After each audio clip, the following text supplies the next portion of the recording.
Hi guys, welcome back to my channel. आज की हमारी वीडियो का टॉपिक है पार्टनरशिप। हम इस वीडियो के थ्रू पार्टनरशिप क्या होती है और इसके करैक्टरिस्टिक्स क्या होते हैं ये अंडरस्टैंड करेंगे। So first of all, what is partnership? आपने लास्ट क्लास में पढ़ा होगा सोल प्रोप्राइटरशिप बिजनेस मीन्स जब एक ही पर्सन सारा बिजनेस चलाता है। अब due to difficulties faced in sole trade business एक नई तरह का बिजनेस फॉर्म हुआ, डेवलप हुआ, तो वो बिज़नेस है पार्टनरशिप का। अब सोल प्रोप्राइटर कौन सी डिफ़िकल्टीज़ फेस करता था? पहली डिफ़िकल्टीज़, जो सारा काम होता था वो उसी को ही करना पड़ता था। सेकंड डिफ़िकल्टी हो सकती है कि जो कैपिटल लगानी पड़ती है वो सिर्फ एक ही पर्सन को सारा पैसा लगाना पड़ता है, तो वो लिमिटेड हो जाता है। एंड थर्ड, अगर इन केस बिजनेस में लॉस हो गया तो वो सारा लॉस भी उसे एक अकेले पर्सन को ही बियर करना पड़ता है। तो इसीलिए एक नई फॉर्म ऑफ बिजनेस डेवलप हुई जिसका नाम है पार्टनरशिप। पार्टनरशिप जब टू और more than two persons they decide to start a business, जब दो या दो से ज़्यादा पर्सन डिसाइड करते एक बिजनेस स्टार्ट करने के लिए and they are ready to share profit and losses in whatever ratio they want.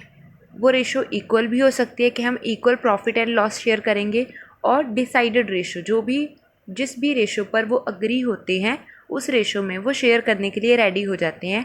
तब हम इस चीज़ को बोलते हैं पार्टनरशिप। एक पार्टनरशिप फॉर्म करने के लिए दो या दो से ज़्यादा पर्सन्स होने ज़रूरी है। सो फीचर्स, अब पार्टनरशिप कैसी होती है? फर्स्ट ऑफ ऑल, टू और मोर पर्सन्स। एक पार्टनरशिप फॉर्म को कॉन्स्टिट्यूट करने के लिए, बनाने के लिए कम से कम दो पर्सन्स का होना ज़रूरी है। There must be at least two persons. और मैक्सिमम पर्सन्स कितने हो सकते हैं? अगर तो बैंकिंग सेक्टर है तो maximum persons can be 10। And अगर कोई और बिजनेस है, एनी अदर बिजनेस, तो उसमें 20 पर्सन्स हो सकते हैं एक पार्टनरशिप फॉर्म करने के लिए। Second feature is agreement. Agreement जो पार्टनरशिप होती है वो रिज़ल्ट होता है अग्रीमेंट का, कि सभी पार्टनर्स सभी चीज़ों पर अग्री कर जाते हैं। सो partnership form is formed after the agreement between all the partners. जब सारे पार्टनर्स के बीच एक अग्रीमेंट हो जाता है तब पार्टनरशिप फॉर्म होती है। अब ये अग्रीमेंट रिटन भी हो सकता है और ऑरल भी हो सकता है।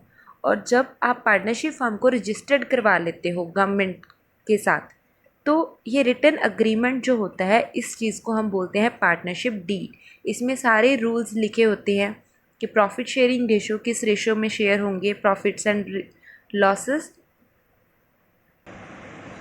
सो हमारा नेक्स्ट पॉइंट है profit sharing. So agreement is needed between partners about profit sharing ratio. उनके बीच एक अग्रीमेंट होना चाहिए कि उन्होंने जो प्रॉफिट्स और लॉसेस हैं वो किस रेशो में शेयर करने हैं। अगर उन्होंने डिसाइड ही नहीं किया, बिजनेस स्टार्ट कर लिया, तो there are chances of dispute. उनमें झगड़ा हो सकता है जब प्रॉफिट और लॉसेस शेयर करेंगे। This ratio of share profit और loss is normally written in the partnership deed. मैंने आपको पिछले पॉइंट में बताया पार्टनरशिप डीड क्या होती है, तो उसमें लिखा होता है कि प्रॉफिट शेयर करने की रेशो कितनी होगी। Next point is lawful business. जो भी आप बिज़नेस कर रहे हो वो गवर्नमेंट की नज़र में लॉफुल होना चाहिए, कानूनी होना चाहिए। Partners should carry a lawful business. It is if the business is not lawful. अगर जो आपका बिज़नेस है वो लॉफुल नहीं है तो पार्टनरशिप फॉर्म कभी भी डेवलप नहीं हो सकती, वो आपका लॉफुल बिजनेस कहाएगा ही नहीं। Next point is governing act.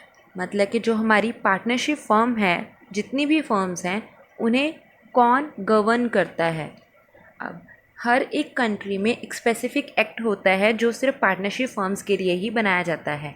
In India, Indian partnership act 1932 is followed, लेकिन आफ्टर ऑल द अमेंडमेंट्स अभी 2012 पार्टनरशिप इंडियन पार्टनरशिप एक्ट 2012 चल रहा है। I hope you like this video. Thank you. Kindly like, subscribe and share. And notes के लिए जो link होगा वो डिस्क्रिप्शन बॉक्स में दिया जाएगा। Thank you.